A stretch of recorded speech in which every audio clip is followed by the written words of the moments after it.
bien, bonjour à tous. Est-ce que vous m'entendez? Ouais. Bonjour à tous. Donc moi, je m'appelle Magali de Labarère. Je travaille chez OVH Cloud depuis bientôt 4 ans. Alors, des tests techniques, moi, j'en ai fait passer des dizaines, si ce n'est même des centaines. Donc, vous l'avez deviné, je suis recruteuse, uniquement pour des profils tech, donc des développeurs, des DevOps, des SRE, des DBA, etc. Et aujourd'hui, je suis accompagnée de notre super Laurent. Enchanté, bonjour à tous, bonsoir à tous. Je m'appelle Laurent Grandjeau, on est le dernier talk de la journée, juste avant les bières, donc on va essayer de faire rapide pour Valentin en premier rang, qui est très très soif. Je m'appelle Laurent, donc je suis Solution Architect chez Google, mais je suis organisateur aussi des meetups Serverless, Kubernetes et Docker de Paris. Désolé pour ceux qui étaient là ce matin, c'est de la redite de ma présentation. Je suis aussi ancien MVP Azure. Et je pense qu'ici, des tests techniques, un petit peu tout le monde en a fait. Et moi, j'en fais partie aussi. Dans j'en ai fait des tests techniques, j'en ai fait à peu près des dizaines, que ce soit chez Google, puisque maintenant je suis chez Google, mais aussi chez AWS, chez Sphere, chez OVH. Vous remarquerez qu'aujourd'hui, d'ailleurs, il n'est pas chez OVH. Non, et on va voir pourquoi je n'ai pas été accepté, malheureusement. Et j'en ai aussi réalisé, mais en tant que leader tech dans mes anciennes entreprises. Et donc là, ce qu'on va vous raconter, c'est un peu notre histoire et les tests techniques. Déjà, avant qu'on commence, Laurent, rappelle-nous, c'est quoi la base? C'est quoi un test technique? Quand est-ce qu'on le fait passer? Exactement. Alors, un test technique, juste pour qu'on soit un petit peu d'accord sur les mots, sur les termes, c'est une évaluation de compétences, de niveau de connaissance d'un candidat. Voilà. Ça peut avoir différentes durées, à peu près généralement 20 minutes de QCM, ou ça peut aller aussi jusqu'à une semaine de projet. Ça peut se passer soit sur site, donc directement dans l'entreprise, soit en visio ou dans le cadre du projet, à la maison, tranquille sur son PC. Et ayant fait beaucoup de tests techniques, on a autant de tests techniques que d'équipes au sein de l'entreprise. Après, quand fait-on passer le test technique et à qui? Eh bien, on fait passer le test technique entre l'entretien RH, qui valide le mindset et la culture fit du candidat, et l'entretien manager, qui lui fait la projection du candidat dans la future équipe qu'il va potentiellement intégrer. Alors, quand est-ce qu'on fait ces tests techniques-là, pas trop tôt, puisque sinon on fait perdre des candidats, on n'a pas eu assez de conversations avant, on n'a pas fidélisé le candidat. Donc, en termes de ce que j'ai appris aujourd'hui, c'est qu'on n'a pas closé le candidat. Terme RH. Trop tard, ça fait plus de sens parce qu'on a déjà parlé de l'entreprise, du poste, on a déjà fait des entretiens avec les managers, et donc passer un test technique, ça n'a plus aucun sens. En tout cas, c'est toujours un opérationnel qui le fait, soit une personne avec les mêmes compétences, soit un manager ou une personne de l'équipe. Alors là, ce que vous a décrit Laurent, c'est le process classico-classique qu'on va retrouver dans toutes les grandes entreprises. Et dans les entreprises même de façon générale. Et donc moi, c'est ce qui se passait. Alors là, je me focus sur la DSI d'OVH Cloud. C'est ce qui se passait de façon classique chez OVH. C'est-à-dire, c'était entretien RH, test, pour la plupart du temps, coding game, quel que soit le profil, et ensuite un entretien avec l'équipe ou le manager. Et je procédais ainsi sans me poser trop de questions, parce que, comme on le disait, c'est le truc classique qu'on retrouve partout et qui fonctionne. Donc si ça fonctionne, pourquoi aller chercher ailleurs? Alors je vous avouerai que quelquefois, j'avais un peu la puce à l'oreille quand je voyais des super candidats qui sont reconnus dans leur domaine, qui travaillent depuis moult années, etc., et qui avaient des piteux scores par rapport à le score, vous savez, qu'on voit directement, qui s'affiche en vert ou en rouge, par rapport à des tout jeunes développeurs, par exemple, qui sortaient d'école. Donc, je me disais, that's life, quelquefois, ça arrive, on peut passer à côté pendant le test. Et en fait, un jour, j'ai eu un retour à faire suite à un résultat pas ouf d'un candidat à qui on faisait un retour donc négatif suite au test. Et ce candidat était très énervé. En substance, si j'enlève quelques gros mots, il trouvait que le test n'était pas réaliste, ne représentait pas réellement son niveau, et encore moins en fait le travail d'un dev. Là, en l'occurrence, c'était pour un dev. Et donc là, je me suis posé la question de est-ce que la façon dont nous on évalue aujourd'hui nos développeurs, nos SRI en particulier, est-ce que c'est juste et est-ce que ça ne nous disqualifie pas aussi de super candidats à qui on dit non aujourd'hui qui en fait seraient top chez nous, et en plus de ça, qui vont être dégoûtés d'un process où demain, ça pourrait être d'autres candidats. Et c'est dans ces circonstances-là qu'un jour, avec Laurent, on a échangé à ce sujet, plus particulièrement sur un test C#. Exactement. Donc, en discutant avec mes pairs sur par exemple, des plateformes ou des tests techniques qu'on faisait passer, par rapport au niveau des problèmes de test, parce que j'étais dans la situation du candidat, et on verra tout le long du talk que moi, je représente le persona, la vision candidat, et Magali représente le persona, la vision RH. Du coup, en termes de candidat, un peu comme ton candidat qui était un petit peu vénère, moi, je trouvais que les tests techniques, ça n'avait pas trop de sens. Et justement, en discutant avec Mag, on s'est dit, voilà, comment vous faites vos tests chez vous, chez OVH? Et elle m'a proposé gentiment de passer un des tests techniques que OVH avait mis en place. Donc elle a spoilé sur le C#. Juste pour information, moi j'ai fait un peu plus de 6 ans de C# .NET, il y a quelques années maintenant. Donc j'étais un petit peu bien placé pour évaluer un test technique.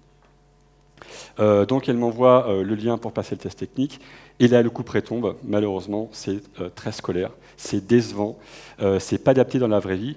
Pourquoi? Parce que c'était beaucoup basé, il y avait beaucoup de QCM basé sur la connaissance du langage en lui-même. Typiquement, est-ce que la version, enfin le mot-clé Toto était dans la version 4.5 ou .NET Core 6? Est-ce qu'on mettait plutôt protected ou private sur une classe? Est-ce qu'on pouvait accéder à une propriété au niveau d'un héritage? Donc vraiment très très scolaire.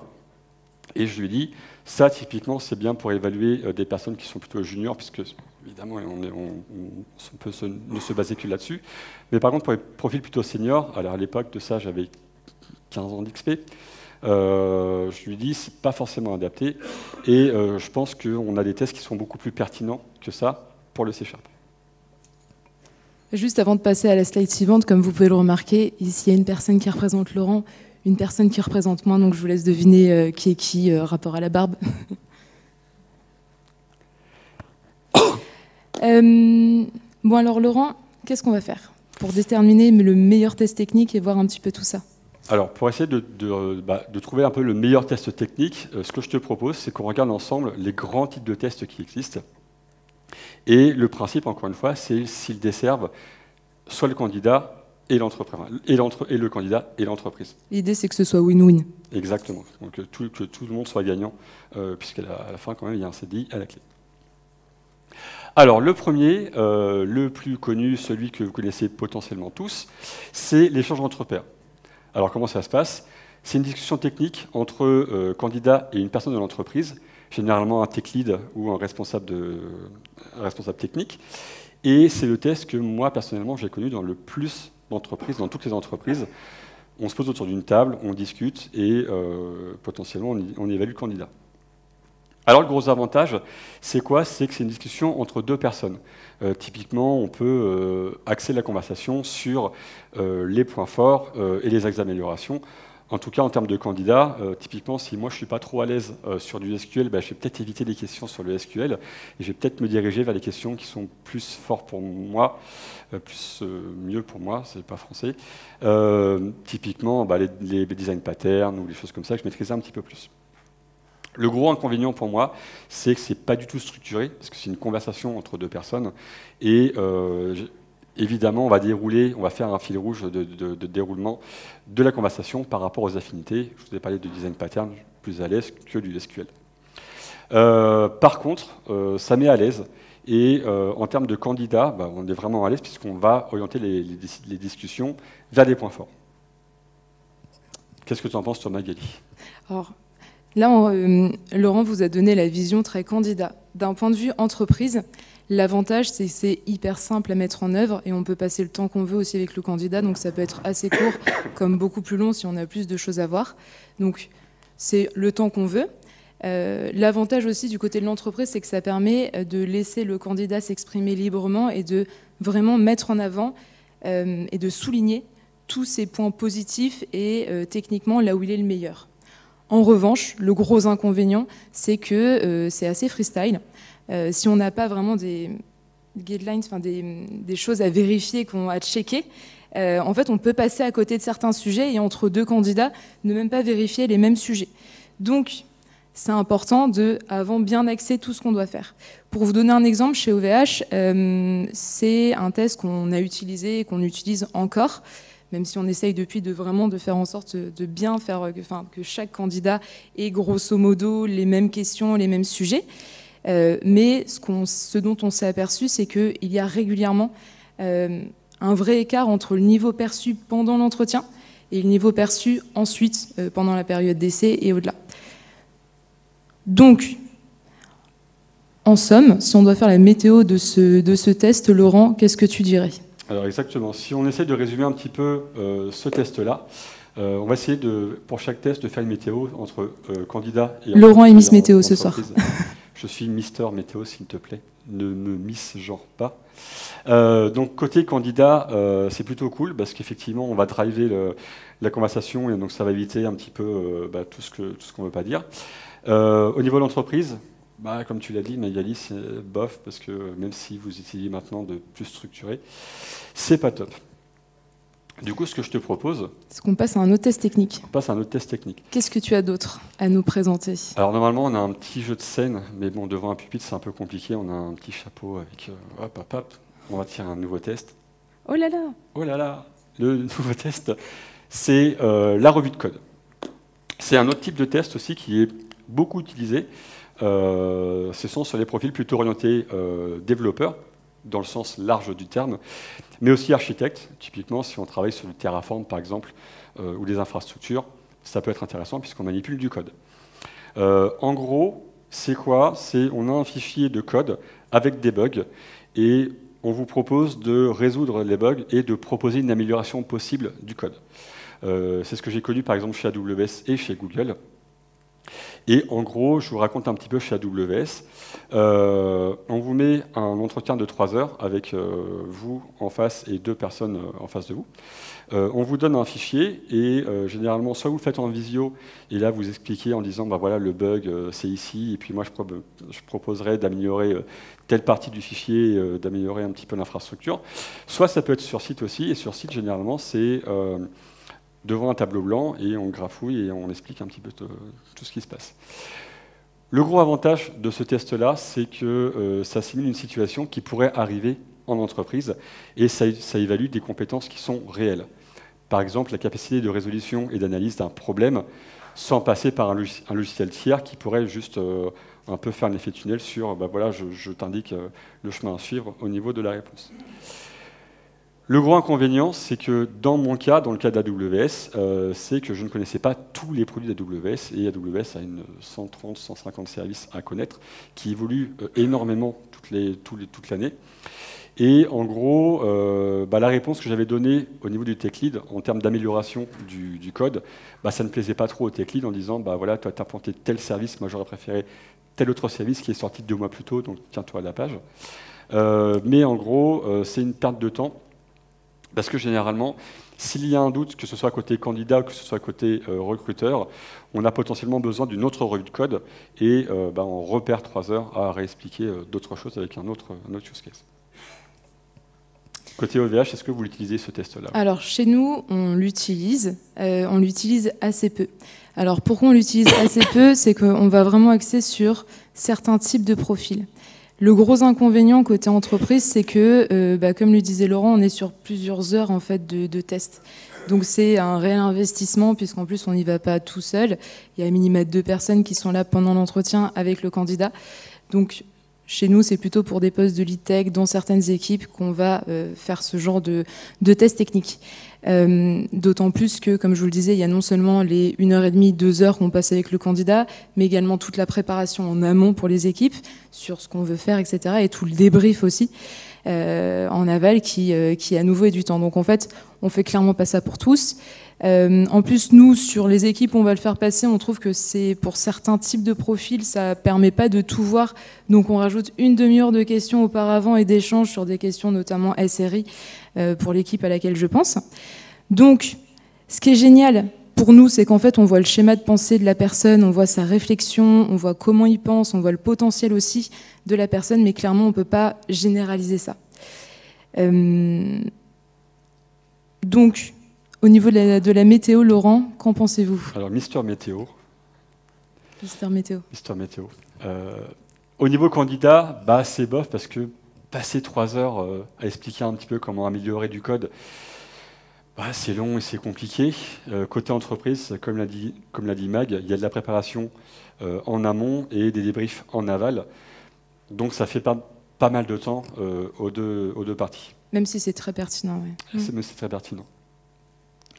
Donc Mag, est-ce que ça ne commence pas un petit peu à être frustré parce qu'on vient de voir 2 types de tests là? On va tirer un autre test dans le chapeau. On va faire un autre test dans le chapeau. Attention, qu'est-ce que c'est le test? Oh. Jeu de rôle. Ouh. Le test sur plateforme. Alors ça, c'est qu'un exemple, on a fait un screenshot du plus connu, que je pense vous connaissez tous, voilà, mais il y en a pas mal qui existent. Ça vous dit quelque chose. En gros, c'est ce test sur plateforme qui nous a amené à nous poser la question, est-ce qu'il y avait un test Saint Graal, un test qui les maîtrisait tous, comme le Seigneur des Anneaux? La plupart du temps, sur ces plateformes-là, c'est une série de problématiques ou de QCM qu'on a à résoudre par rapport à des profils. Donc, ça peut être des profils SRE, DBA, DevOps, développeurs ou autres. Et moi, personnellement, en tant que tech lead dans une entreprise qui s'appelle Finaxis, qui était orientée en finance, j'ai déjà aussi créé des tests sur des QCM, et généralement, on pioche dans des pré-questions qui sont faites sur la plateforme. Côté candidat, donc mon ressenti, c'est pratique pour le candidat, parce que c'est fait à la maison. On envoie juste un lien, on clique sur le lien, et on fait ça à la maison. Par contre, c'est peu intéressant parce qu'on est tout seul devant son ordinateur. Généralement, on a un timer qui se déclenche en disant voilà, tu as 30 minutes pour résoudre 40 questions, donc tu as moins d'une minute par question, et c'est un peu stressant. Et pour certains candidats, typiquement, le stress, ils n'aiment pas trop ça. En gros, c'est un petit peu ton candidat qui est ressorti énervé, dont la communication était un petit peu dithyrambique et qui est ressorti déconfit, avec une ligne déconfite. Et généralement, en gros, c'est basé sur des calculs d'algorithmie, et ceux qui performent le mieux en termes de code, ce sont par exemple du Python, puisqu'on va calculer le nombre de caractères qu'on a tapé pour faire l'algorithmie. Alors moi, évidemment, venant du C#, juste déclarer les librairies, ça met déjà 300 caractères, on est déjà cramé. Par rapport au du Python, on fait des slices sur les tableaux, bref. Et encore une fois, sur des tests comme ça, sur les plateformes, c'est inapplicable en situation réelle, puisque ça reste beaucoup de théorie, beaucoup d'algorithmie. Et pour moi, aussi, c'est ce pourquoi on a amené à faire ce talk-là, ça ne teste pas une grosse partie du métier de dev, qui est l'écriture de tests unitaires, la qualité de code, la structuration du logiciel. S'il y a des développeurs dans la salle, je sais que vous n'aimez pas ça, mais la documentation et tout le côté personnel, par exemple les daily meetings, les estimations de tâches, le sprint planning, etc., etc. Donc voilà, pour moi, le test de plateforme, il est bien, mais pas top. Alors, côté entreprise, je pense que s'il y a des recruteurs dans cette salle, ils le sauront tout autant que moi. Quand on envoie un test plateforme, peu importe le nom, à un candidat, c'est rare qu'on dise « Ah, chouette !» de l'autre côté. Donc déjà, on sait que certains candidats en fait, ne le feront jamais et qu'on va passer à côté de certains candidats, malheureusement, à cause de ça. Aussi, en tant qu'entreprise, alors, on l'utilise beaucoup, et c'est pour ça, je pense que c'est aussi généralisé, c'est qu'une fois que le test est fait et qu'il est créé, et notamment on peut le créer hyper facilement parce qu'il y a une base de questions, on peut aller piocher sans même y connaître en technique, c'est que c'est envoyé, il peut même y avoir un lien public, la correction est faite directement, même pas besoin d'avoir un tech pour corriger, donc c'est un gain de temps et un tri de candidatures incroyable. C'est très très rapide là-dessus. En revanche, encore une fois, c'est pas ce qu'il y a de plus pertinent, même pour nous, quand on débriefe dessus, parce que en fait, ça représente pas le travail de l'équipe, ça va pas refléter ce que va faire le candidat, ça va pas refléter, on voit pas comment il réfléchit, son schéma de pensée, etc. Donc, en fait, disons que pour nous, c'est très pratique, mais encore une fois, c'est pas ce qu'il y a de plus pertinent. Donc, ça peut être une façon aussi, une première façon de trier des candidatures pour, pourquoi pas, recevoir après en entretien de 2 heures, en revue de code ou autre. C'est un petit peu un pinceau. C'est un pinceau à faire, tout à fait. Mag, je te propose de faire la Miss Météo. Vas-y, fais-nous la Miss Météo. Alors, côté candidat et côté entreprise? Eh bien, côté entreprise, comme on a vu, c'est très pratique, mais pas hyper pertinent à relire. Et côté candidat, comme tu le disais, c'est un pinceau à faire. Et ça ne permet pas au candidat de se projeter aussi dans l'équipe, de rencontrer des personnes dans son équipe et de se projeter aussi sur le travail qu'il fera. Avant qu'on passe sur un autre test, Laurent, avant qu'on trouve le test parfait, dis-moi. Je sais que tu as passé de nombreux tests sur plateforme et que tu as sans doute plein de conseils à délivrer ici. Exactement. Pour surperformer. Pour roxer les tests, comme on l'a marqué dans le script. Donc, en gros, même si vous n'avez pas ça, même si c'est quelque chose qui n'évalue pas tout, ça reste le test le plus utilisé par les entreprises. Donc, petit conseil, n'attendez pas le poste de vos rêves pour vous entraîner à ce genre de test-là. Par exemple, moi, je faisais, avant de rentrer chez Google, j'ai fait 30 minutes de code tous les jours, un petit peu pour m'entraîner là-dessus. Ça m'a permis de prendre l'habitude d'avoir un timer à côté et d'essayer de gérer mon stress. Je m'entraînais aussi à avoir les réponses aux questions types, pardon. Et du coup, ça m'a permis d'être plus serein quand j'allais voir les entretiens. Si on fait un petit parallèle, celui qui a 990 au TOEIC n'est pas forcément bilingue, c'est juste qu'il entreprise, n'importe quoi, qu'il comprend l'anglais. C'est juste qu'il est habitué à l'exercice, tout à fait. Donc celui qui a le meilleur test technique n'est pas le meilleur candidat parce qu'il a juste pris l'habitude de jouer sur la plateforme. Typiquement, sur ce genre de test-là, on a des petits jeux, des compétitions amicales de temps en temps, donc allez-y.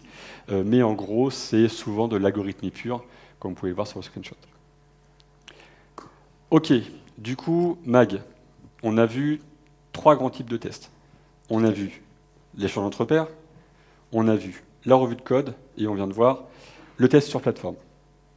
Et pour l'instant, de ce que j'en ai pu voir au niveau de la météo, on n'a pas encore trouvé de solution convenable, que ce soit côté candidat ou que ce soit côté entreprise.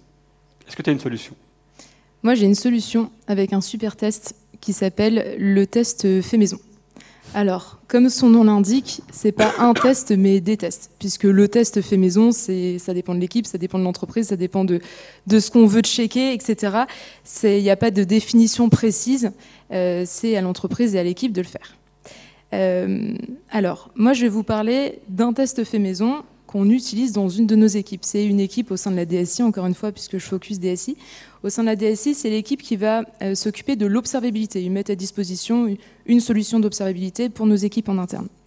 Et donc, dans cette équipe-là, qu'est-ce qu'on a mis en place ? Après réflexion avec le manager, on a décidé que, à partir d'un brief fictif, bien sûr, le but n'est pas de faire travailler le candidat, petit disclaimer.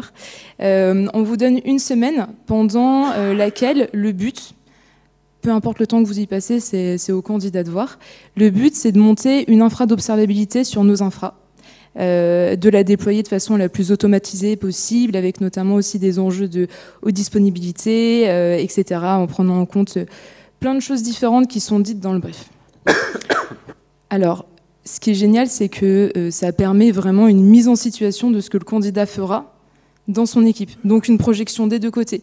Le manager voit le candidat en réflexion sur un sujet pratique et le candidat voit réellement aussi un sujet sur lequel il bossera. Donc dans ce test, si je résume bien, c'est plus pertinent qu'un test en ligne parce que c'est réellement, enfin qu'un test sur plateforme parce que c'est réellement sur le travail au quotidien de l'équipe. On voit ici la réflexion du candidat. On demande également de la documentation associée pour comprendre quels ont été les choix de techno, etc., qui ont été faits par le candidat. On voit aussi de façon très concrète, là en l'occurrence on est sur des profils SRI, sa capacité à builder, ses compétences sur les outils qui sont ou non utilisés dans l'équipe ou des équivalents, typiquement l'Infudebris, Gravatta, Prometheus, peu importe, c'est à voir en fonction de ce que lui choisit. Et aussi au niveau du temps, c'est un petit peu long à mettre en place au début, de créer le brief, mais une fois que c'est fait, c'est comme sur des roulettes, les candidats le passent, et si jamais le candidat réussit le test chez lui, et ben dans ce cas-là, il est reçu après un entretien de débrief où le test sert de support pour une conversation un peu challengeante et technique. Donc si je résume bien, en fait, ce test coche toutes les cases. Alors, Comment ce test, on l'a fait passer à pas mal de candidats. Est-ce que la télé va s'éteindre? Non, ça marche pas. Bah tant pis, il y aura l'autre. Ah bah non, l'autre télé aussi. Et en plus, vu les qualités, des beaux dessins. Oui, la technique. C'est Olivier Bautier, qui est aujourd'hui chez Zenica, pour la petite anecdote, qui nous avait fait les dessins. C'est ça. Bref, je t'ai coupé, excuse-moi. Non, pas de souci. Qu'est-ce que j'étais en train de dire? Ah oui, ce test-là, donc, on l'a fait passer à pas mal de candidats pour cette fameuse équipe côté observabilité. Et ben en fait, ça a été un peu un petit fail parce que les candidats passaient 5, 10, 15 heures dessus. Et trouver des candidats sur un marché aussi concurrentiel, je pense que tout le monde le sait, pour passer 5, 10, 15 heures dessus, et ben c'est rare. Et il faut des candidats supra-motivés, ce qui est très bien parce que réellement la personne qui le fait est motivée. Mais ça nous fait encore une fois passer à côté de super candidats qui ont juste pas le temps parce que une vie perso, une vie pro aussi. Hein. Donc, c'est un peu la cata, Laurent, parce que autant là on avait trouvé le super test pour l'entreprise, mais pas pour le candidat. Mais qu'est-ce qu'on fait alors du coup, Magali? Eh ben on abandonne. Voilà, merci beaucoup. Merci de nous avoir écoutés. Exactement. Non, bref. On va pas s'arrêter là. Je pense qu'on peut trouver mieux que ça. D'accord.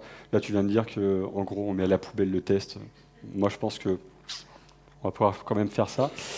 Mais avant, je pense que tu peux récapituler tous les points impliqués côté candidat et côté entreprise.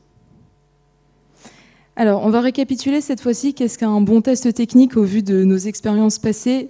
Qu'est-ce qu'un bon test technique pour, certes, l'entreprise, mais également pour le candidat. Donc, si on récapitule, c'est un test qui met en situation, qui n'est pas pénible à faire pour le candidat, qui ne coûte pas trop cher à mettre en place en termes de temps et de licence. Et quand je parle en termes de temps, c'est aussi bien pour le candidat que pour l'entreprise, qui n'est pas trop scolaire, qui permette aussi un vrai échange humain. L'idée, c'est de rencontrer aussi des personnes de l'équipe par la suite et qui soient adaptables à tous les profils tech si possible, qui ne permettent pas trop de filouterie à Laurent, comme il vous a donné ces petits tips tout à l'heure, et qui permettent aussi facilement d'évaluer la compétence du candidat et de façon factuelle.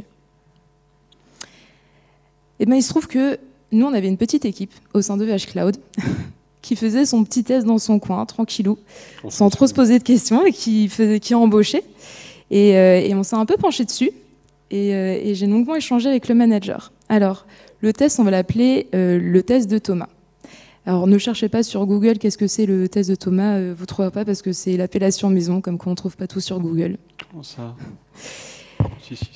Alors, le test de Thomas, déjà, comment c'est né? En fait, Thomas, c'est un manager qui trouvait qu'il recrutait mal. Il utilisait à l'époque donc du pair programming et il trouvait qu'il passait à côté de pas mal de choses. Et lui-même, ayant également passé des entretiens chez AWS, chez Google, chez des Américains, a essayé de créer le test qui lui semblait le plus pertinent possible. Et notamment, ce que lui souhaitait voir, c'était le côté débrouillard et méthodique du candidat. Et donc, il s'est dit, je veux voir vraiment les mecs en situation. Ok, mais en situation de quoi? Et donc, il a créé un test sans knowledge, où on va passer tous les moments inintéressants de théorie basique, etc., pour ne se concentrer que sur de la réflexion et de la pratique. Alors, ça donne quoi? Slide suivante. Là, vous avez un petit débrief en mode tableau blanc de ce que ça donne après un entretien. Alors pour la petite anecdote, la personne dont c'est le débrief est maintenant chez nous depuis, ça doit bien faire 1 an maintenant. Alors, comment ça se passe concrètement cet entretien? Déjà, il faut savoir que c'est un entretien qui dure, alors ça peut être modulable, mais entre 1 heure, 1 heure et demie, voire même 2 heures. Donc pour certains candidats, la première étape, c'est également de passer un test coding game avant d'être reçu pour le test qu'on va appeler du coup le test de Thomas. Alors, ce test-là, vous êtes en situation de product owner, en début de projet. C'est en mode tableau blanc. Et le but, sans trop spoiler, c'est de mettre en ligne une vidéo de chaton. Voilà. Le candidat est dans l'impôt donc d'un product owner à qui on demande ce dont on a besoin en fonction de nos souhaits et qu'on va challenger aussi en fonction de ses réponses. Tout est modulable. En dessous, il y a les différentes réponses que peut apporter le candidat et ce sur quoi on peut rebondir. Et donc, en fonction du profil qu'on reçoit, c'est un profil qui est adaptable sur des SRI, sur des développeurs, sur des DBA, voire même, après, je vous parlerai qu'on l'a étendu même à des non-tech, des profils fonctionnels type TO, PO, PM, etc. Et donc, ça balaye des sujets plus ou moins en profondeur en fonction de ce qu'on veut checker, de stockage, en passant par des sujets de base de données jusqu'à la conception logicielle et infra. Et donc, ça permet de checker si jamais le candidat est capable de créer une solution, à bâtir une solution, de voir aussi sa culture tech, les différents outils qu'il connaît, en le mettant dans une posture d'acteur, à creuser ce qu'il connaît, à montrer ses compétences. Et il n'y a pas d'histoire de connaissance d'outils à performer sur un outil ou quoi, c'est lui qui va parler vraiment de façon générale. Et donc, avec ce test, on a embauché aujourd'hui énormément de candidats au sein de la DSI, parce que ça arrivait dans un contexte un peu particulier, dont je vous parlerai après. Mais en tout cas, voilà, tout ça pour dire que aujourd'hui, c'est le test le plus pertinent qu'on ait trouvé. On a trouvé notre Saint Graal, et que, pour tout vous dire, on a même généralisé. Slide suivante. En fait, ce test, on l'a généralisé parce que l'an dernier, l'hiver dernier, on a eu énormément d'embauches à faire au sein de la DSI, plus d'une centaine d'embauches, ce qui est assez colossal. Et c'était dans le contexte où justement on avait ce test technique qui venait d'être entre guillemets redécouvert, ou en tout cas sur lequel on avait communiqué. Et quand on a 100 embauches à faire, l'idée c'est que quand on rencontre un candidat, on puisse en tirer le meilleur de lui-même, et que si jamais il ne fit pas pour une équipe, qu'on puisse le mobiliser sur l'équipe qui correspond le plus à son profil, à ce à quoi il aspire et puis à ses compétences. Et donc c'est comme ça que ce test a été complètement ce qui se faisait passer dans l'équipe de Thomas est devenu le test de la DSI, où aujourd'hui, si vous postulez au sein de la DSI d'OVH, vous allez passer ce test, que vous soyez tech, non-tech, SRE, développeur, DBA. Ça va juste être généralisé, et ce qu'on va vous demander et vos connaissances sur les différents sujets va forcément évoluer en fonction de votre profil et de vos compétences. Et au sein de la DSI, en fait, ça a permis, comme je vous le disais déjà, de faire en sorte que dès qu'on rencontrait un candidat, on puisse en tirer le meilleur de lui-même, et qu'on puisse vraiment savoir dans quelle équipe il allait être le plus pertinent, de gagner du temps et de recruter particulièrement vite. Et aussi, en fait, on a eu une uniformisation au niveau des compétences techniques. Ne serait-ce qu'un développeur d'aujourd'hui dans une équipe X va avoir en fait le même niveau, et on va avoir le même attendu que dans une équipe Y, si jamais on est sur un profil junior ou intermédiaire ou senior. Voilà. Donc aujourd'hui, sur ce test-là, j'ai eu que des retours positifs de candidats qui, en fait, le retour sur expérience qu'ils nous font, c'est qu'ils ont réellement l'impression d'avoir été évalués à leur juste valeur, qu'ils ont pu vraiment s'exprimer, mais encore une fois de façon cadrée, et ça permet vraiment aussi de savoir où est-ce qu'on peut les projeter au mieux pour eux. Voilà. Maintenant qu'on a vu les différents types de tests techniques, Laurent, est-ce que tu peux nous expliquer également, au-delà des tests techniques, comment en tant que candidat, on peut mettre toutes ses chances de son côté pour briller en tant que candidat? Alors, je vais essayer de vous donner des pistes, en tout cas que moi je considère importantes en tant que candidat. La première, travailler votre personal branding.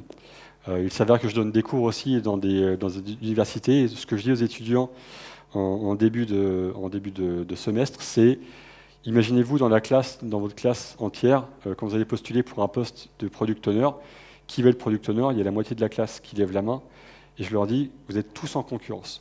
Ça veut dire que si le recruteur en face ne vous connaît pas, que ce soit une personne X ou une personne Y, pour elle, c'est la même chose. Pour le recruteur, c'est la même chose. Si vous mettez en avant votre personal branding, donc vous cultivez votre nom comme une marque, typiquement, si vous allez voir, je sais pas moi, au VH, et que vous allez dire bonjour, je suis Laurent Grandjeau, ils vont faire waouh, Laurent Grandjeau, le mec parfait, il a fait plein de conférences, je rigole bien sûr. Du coup, mettez en avant un petit peu tout ce que vous faites sur GitHub, sur GitLab, sur Stack Overflow, contribuez à des projets open source, faites des pull requests, même ne serait-ce que de la doc, corriger des typos dans de la doc, ce sont des pull requests. Et du coup, voilà, on va pouvoir mettre en avant. Moi, je faisais, ça fait plus de 10 ou 15 ans que je fais beaucoup de meet-up aussi, plus de 10 ans que je fais des conférences. Donc, du coup, c'est assez important. Côté recruteur, côté voilà, recrutement, prenez les tests techniques non pas comme une optique éliminatoire, mais juste pour souligner les points forts et les axes d'amélioration du candidat. Ça reste une personne humaine, ça reste une interaction. Mais ça nécessite d'aller creuser ailleurs, donc d'aller un petit peu voir GitHub, GitLab, etc. Ouais, je rebondis sur ce que dit Laurent. En fait, là, je vous ai parlé de façon très générale, mais en fait, ça nous arrive aussi régulièrement. Et c'est ce que dit Laurent, que si jamais en fait un candidat a un compte GitHub qui est méga rempli, qui contribue à l'open source, ça permet en fait, on n'a pas besoin de l'évaluer, on voit concrètement comment aujourd'hui il y contribue, quelles sont ses compétences. Une personne aussi qui va régulièrement prendre la parole sur un sujet. Ça nécessite pas de tests techniques, ça nécessite uniquement les échanges de RH bien sûr et de fit avec l'équipe, mais on peut carrément passer au-delà. Et ça nous arrive aussi régulièrement. Et même pas que sur des choses purement techniques. Là récemment, j'avais eu un entretien avec un candidat qui était fanat de domotique, et clairement, il a tellement fait la différence. Bien sûr. Donc voilà, mettez en avant tout ce que vous faites, même de côté perso. Hein.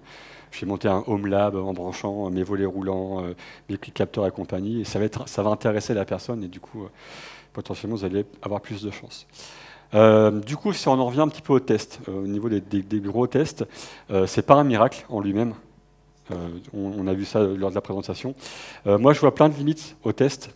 Enfin, en tout cas, deux grandes limites au test. La première, c'est que ces tests-là n'évaluent pas, la capacité du candidat à monter en compétence au sein de l'entreprise et à s'adapter à son environnement, que ce soit un environnement technique ou un environnement de personnes. Donc malheureusement, ça, on met tout ça de côté. Et il faut savoir que le savant mélange d'un bon recrutement, c'est 50% de mindset, 50% de technique.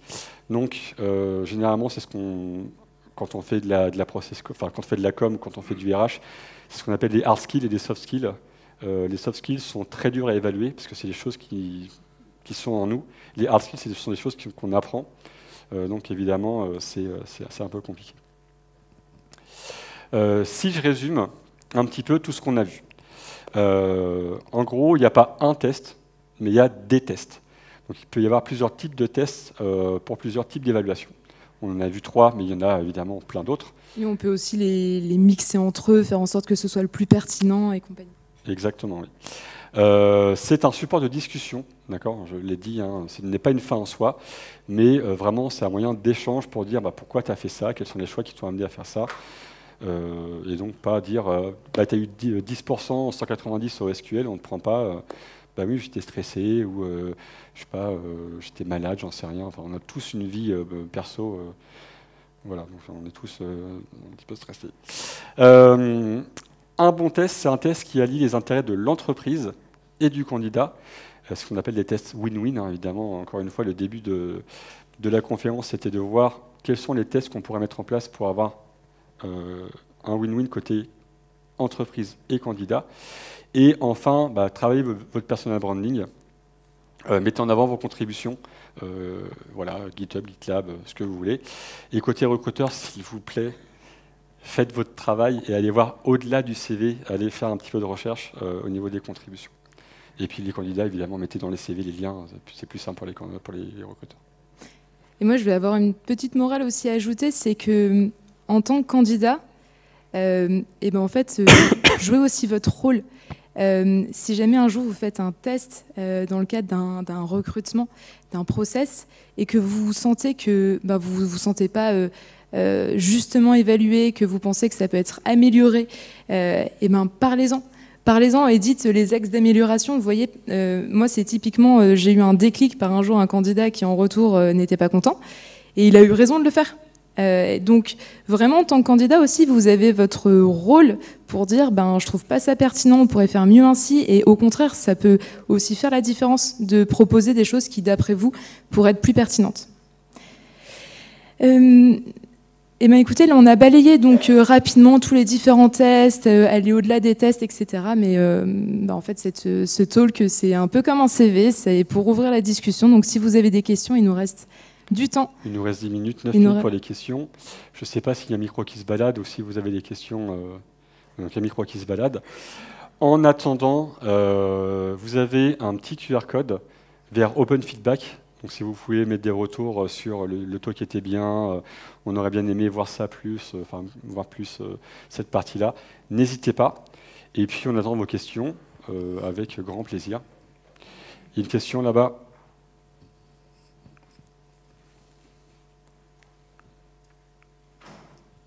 Bonjour, merci pour la présentation. Alors moi, je suis très intéressé par ce que vous avez raconté, surtout le test Graal. Par contre, vous avez dit aussi que ça a permis d'uniformiser les attentes en fonction des niveaux. Sur une page blanche, on voit très bien, on pose une problématique, on propose au candidat de devenir le PO, très bien. Et ensuite, on creuse les sujets. Comment vous faites pour que vos questions puissent évaluer le candidat par expérience ou par niveau d'attente, tout simplement? Comment vous avez fait pour uniformiser juste avec une page blanche? Alors, je pourrais te montrer ensuite, si tu veux, à la fin. C'est vrai que j'aurais pu montrer ça à ajouter pour un prochain talk. En fait, en fonction du profil qu'on a évalué, donc on a, grosso modo, on a dev, et après on a déclinaison junior, middle, senior, non-tech, avec PO ou autre, SRI, DBA. Et en fait, on va avoir par niveau ce qu'on va attendre de la réponse, mais qui est très général, parce qu'encore une fois, on ne va pas attendre qu'il nous cite une techno ou autre, mais ça va vraiment au niveau de la réflexion, et en fonction du niveau aussi de ce qu'il nous dit, comment on va rebondir dessus. Donc, c'est un test qui, avant, demande beaucoup de réflexion, et vu qu'on nous, on a uniformisé ça au sein de la DSI, ça a été une réunion de toutes les différentes équipes sur qu'est-ce qu'on va attendre qu'ils nous répondent, comment on va définir que ça, c'est un junior ou ça, c'est un middle, mais c'est après toute une déclinaison en fonction de la réponse du candidat, comment on rebondit même pour la suite. Voilà. Si tu veux, je viendrai te montrer, tu pourras voir comment on fait. Désolé. Hein. Il y a une autre question juste là.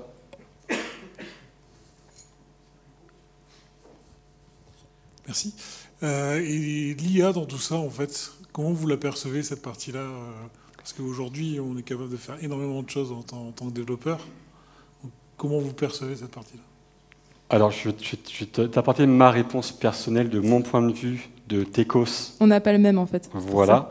Et je laisserai Magali compléter par rapport à son point de vue de personnes humaines qui discutent avec des humains. D'accord ? Non, mais c'est vrai, c'est important. Dans ce talk-là, moi, j'aurais aimé, à la fin de la conclusion, faire une ouverture sur l'IA, en disant qu'est-ce que l'IA et les LLM, justement, vont changer au recrutement. Et j'avais commencé à dire, ouais, on va commencer à faire du RAG sur les CV, faire des filtres automatiques, comme ça on va pouvoir classifier automatiquement les CV. Comme ça, en mode, on a les premiers CV qui passent dans une IA, et puis on en ressort 3, 4, 5 CV par rapport à des mots-clés ou par rapport à des trucs comme ça. C'est cool, on va soulager toutes les équipes RH, et puis ça va être trop fun, ça va être trop bien. Discussion avec Magali, je te laisse vraiment ton point de vue, mais elle m'a dit, bah ouais, mais toi t'es tech, tu vois ça d'un point de vue tech, mais le recrutement, ça reste une discussion entre personnes humaines, un échange humain. Je te laisse compléter, Magali.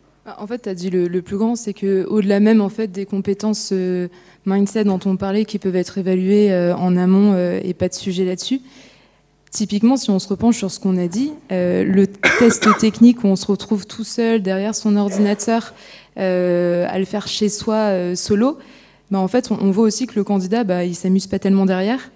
Donc, en fait, le plus pertinent, disons que ça peut être un premier filtrage. Je suis entièrement d'accord avec toi. Mais ça n'exclut pas le fait que pour moi, on a besoin d'un échange humain en one-one. Déjà, pour que le candidat puisse se projeter aussi dans l'équipe, on a vu que c'était important de pouvoir rencontrer ses futurs pairs, en fait, et que aussi les personnes que l'on rencontre. Donc, en fait, l'IA, oui, mais dans une certaine mesure, et ça fera pas tout, et ça va pas dérouler un process comme ça. Et ça pourra pas non plus définir les compétences techniques de A à Z, quel que soit le profil. Et juste pour compléter aussi, une IA, tu l'entraînes par rapport à des données. Si tes données sont biaisées, ton IA va être biaisée. Et il y a eu le cas, je crois que c'est exactement, merci, Amazon, qui a mis en place une IA qui, alors je ne sais absolument plus le détail, mais qui virait directement les CV parce qu'elle avait été entraînée avec des CV, on va dire, d'hommes blancs, 25-30 ans, etc. compagnie. Voilà.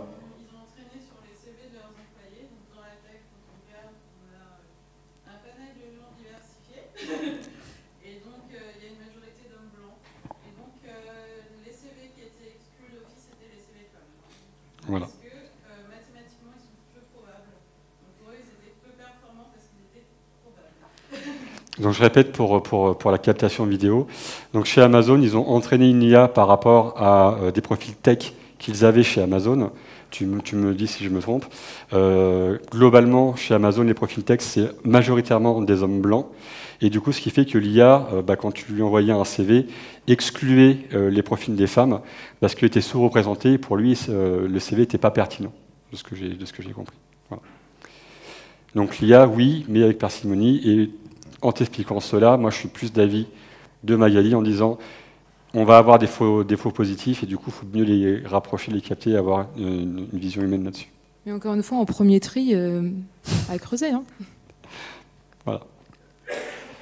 D'autres questions ? Il nous reste 3 minutes, si vous avez d'autres questions. On a été très clair. Pas d'autres questions ? Écoutez, en tout cas, merci beaucoup. Bonne fin de conférence. Je pense qu'il y a un after juste après dans l'auditorium, c'est ça ? Oui, un after. À boire. On va picoler. Non, c'est comment vous s'appelait ça dans le Nord ? La chouille ? La chouille, je sais plus. Et ben non, faire la chouille. Voilà. Merci beaucoup en tout cas et bonne soirée.